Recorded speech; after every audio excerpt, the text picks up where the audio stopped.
Penaklukan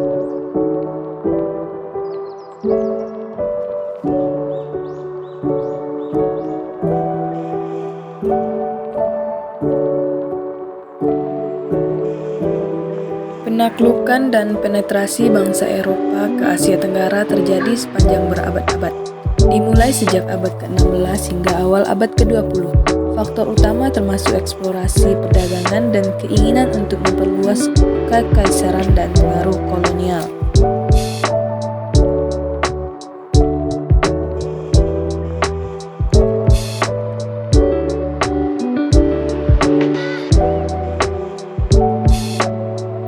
Pada abad ke-16, bangsa Portugis menjadi salah satu bangsa Eropa pertama yang tiba di wilayah Asia Tenggara, diikuti oleh bangsa Spanyol, Belanda, Inggris, dan Prancis. Masing-masing negara ini mendirikan jaringan perdagangan koloni dan memainkan peran signifikan dalam sejarah dan perkembangan wilayah Asia Tenggara.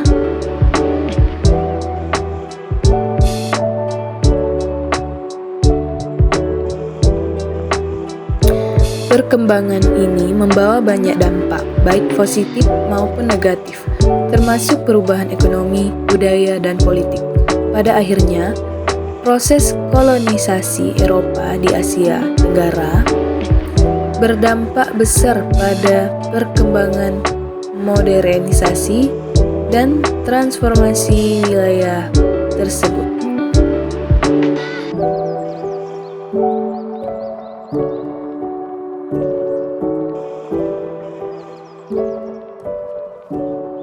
Yang pertama itu kedatangan bangsa Portugis ke Asia Tenggara. Pada awal abad ke-16, di bawah pimpinan Vasco da Gama, Portugis berhasil membuka jalur laut langsung ke India dengan mengelilingi Tanjung Harapan Afrika. Pada tahun 1498, Vasco da Gama tiba di Kozhikode, sekarang disebut Calicut, di India.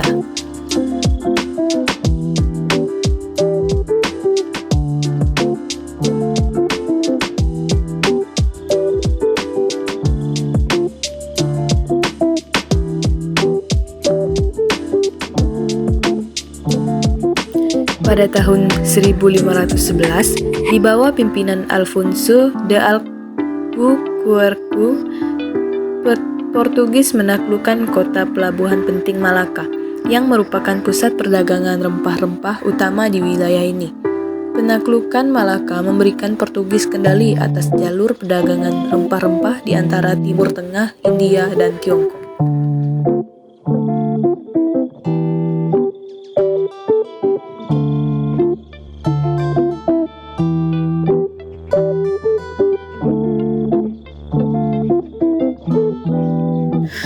Portugis melanjutkan penjajahan ke Kepulauan Nusantara, wilayah Indonesia sekarang, dan mendirikan pos perdagangan di beberapa pulau. Pada tahun 1494, Perjanjian Tordesillas membagi dunia baru antara Spanyol dan Portugis. Berdasarkan garis demarkasi tertentu, ini memengaruhi penjajahan mereka di seluruh dunia. Portugis membawa agama Katolik dan membangun gereja-gereja di wilayah-wilayah yang mereka kuasai. Mereka juga memperkenalkan pengaruh budaya Eropa.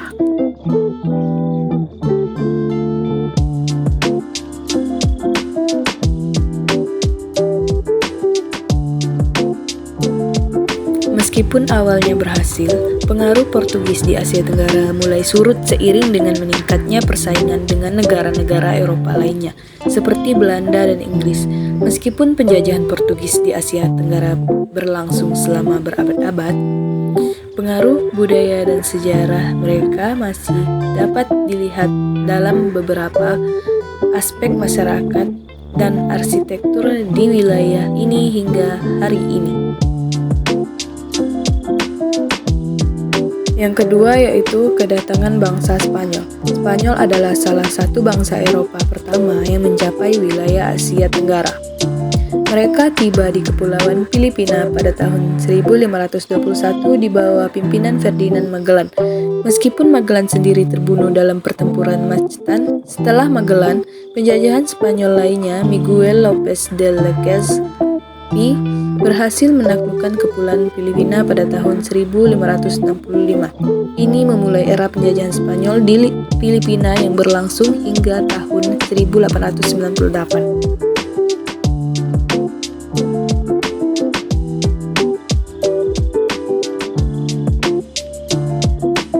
Seperti Portugis, Spanyol membawa agama Katolik ke wilayah-wilayah yang mereka jajah dan mempengaruhi budaya lokal melalui penyebaran agama dan praktik keagamaan baru.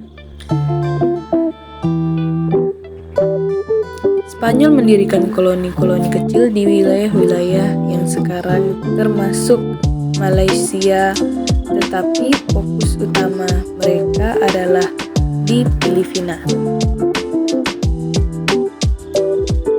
Spanyol mengalami beberapa perlawanan lokal di wilayah-wilayah yang mereka kuasai, terutama dari kelompok-kelompok pribumi dan Muslim. Seperti di Amerika Latin, gerakan kemerdekaan dari kekuasaan Spanyol juga terjadi di wilayah-wilayah Asia Tenggara. Pengaruh Spanyol di Asia Tenggara tidak sebesar di Amerika Latin, tetapi warisan mereka masih dapat dilihat dalam beberapa aspek budaya dan arsitektur di Filipina. Yang ketiga yaitu kedatangan bangsa Belanda. Belanda memulai penjajahan dan penaklukan di Asia Tenggara pada abad ke-17. Mereka awalnya fokus pada perdagangan rempah-rempah, terutama di wilayah yang sekarang dikenal sebagai Indonesia. Belanda mendirikan Hindia Belanda pada abad ke-17 sebagai koloni yang mencakup wilayah-wilayah yang sekarang menjadi Indonesia. Mereka mengendalikan perdagangan rempah-rempah seperti cengkeh, palo, dan lada. Belanda menerapkan sistem monopoli dalam perdagangan rempah-rempah, yang berarti hanya mereka yang diizinkan untuk memperdagangkan hasil-hasil tersebut. Hal ini menyebabkan penindasan ekonomi dan sosial terhadap penduduk pribumi. Hindia Belanda diperintahkan oleh pemerintah kolonial Belanda. Mereka membagi masyarakat berdasarkan kelas sosial dan memperlakukan kebijakan yang mendukung kepentingan kolonial. Selama abad ke-20, gerakan-gerakan nasional di Indonesia mulai melawan penjajahan Belanda. Hal ini memuncak dalam Proklamasi Kemerdekaan Indonesia 17 Agustus 1945. Selama penjajahan Belanda, agama Kristen, terutama Protestan, diperkenalkan ke wilayah-wilayah yang mereka kuasai. Namun agama tradisional masih tetap kuat di banyak daerah.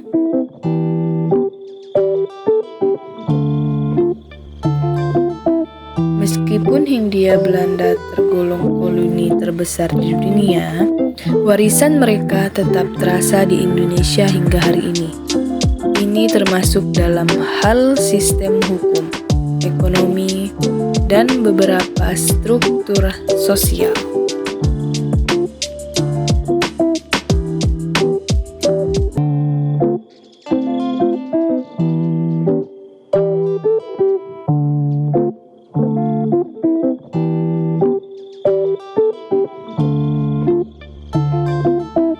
Yang keempat yaitu kedatangan bangsa Inggris. Inggris mulai mengembangkan kepentingan mereka di Asia Tenggara pada abad ke-17 dan ke-18. Mereka terlibat dalam perdagangan rempah-rempah, tekstil, dan komoditas lainnya. Inggris berhasil memperluas kehadiran mereka di wilayah Malaya dan mendirikan koloni di Singapura pada awal abad ke-19. Singapura menjadi pos perdagangan penting di wilayah ini.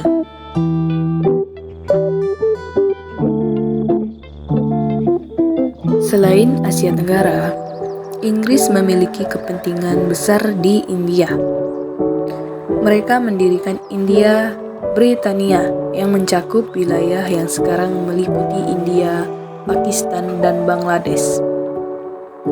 Inggris membawa agama Kristen dan memperkenalkan sistem pendidikan barat di wilayah-wilayah yang mereka jajah. Pengaruh budaya Inggris juga terlihat dalam struktur sosial dan politik.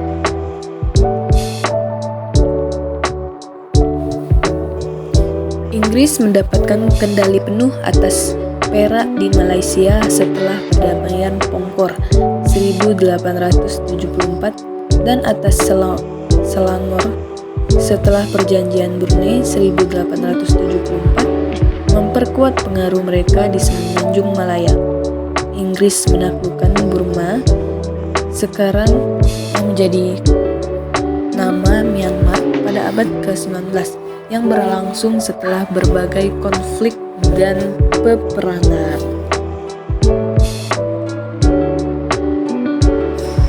Inggris terlibat dalam perang opium dengan Tiongkok pada pertengahan abad ke-19 yang menghasilkan pendudukan lebih banyak wilayah di Tiongkok dan membuka lebih banyak pelabuhan perdagangan dengan Tiongkok. Wilayah-wilayah yang dikuasai Inggris di Asia Tenggara mengalami pendudukan Jepang selama Perang Dunia II. Setelah perang, banyak negara di wilayah ini mencapai kemerdekaan mereka. Dan yang terakhir yaitu kedatangan bangsa Perancis. Perancis mulai mengembangkan kehadiran mereka di Asia Tenggara pada abad ke-17. Mereka awalnya fokus pada perdagangan rempah-rempah dan hasil alam. Perancis mendirikan koloni di wilayah yang sekarang dikenal sebagai Indochina, yang meliputi Vietnam, Laos, dan Kamboja. Mereka menguasai wilayah ini pada pertengahan hingga akhir abad ke-19. Seiring berjalannya waktu, muncul gerakan-gerakan kemerdekaan di Indochina dengan banyak orang yang menentang penjajahan Prancis. Hal ini memuncak dalam Perang Indochina 1946 sampai 1954 yang akhirnya menghasilkan kemerdekaan bagi Vietnam, Laos, dan Kamboja. Pengaruh Prancis masih dapat terlihat dalam beberapa aspek di negara-negara bekas koloni mereka, termasuk bahasa, sistem hukum, dan arsitektur. Di Vietnam terutama, warisan budaya Prancis masih sangat terlihat. Salah satu peristiwa paling penting dalam Perang Indochina adalah pertempuran Dien Bien Phu pada tahun 1954, di mana pasukan Viet Minh berhasil mengalahkan pasukan Prancis, memaksa mereka untuk menarik diri. Setelah kemerdekaan dari penjajahan Prancis, Vietnam terbagi menjadi Vietnam Utara yang didukung oleh Uni Soviet dan Tiongkok, dan Vietnam Selatan yang didukung oleh Amerika Serikat. Laos dan Kamboja juga memperoleh kemerdekaan mereka.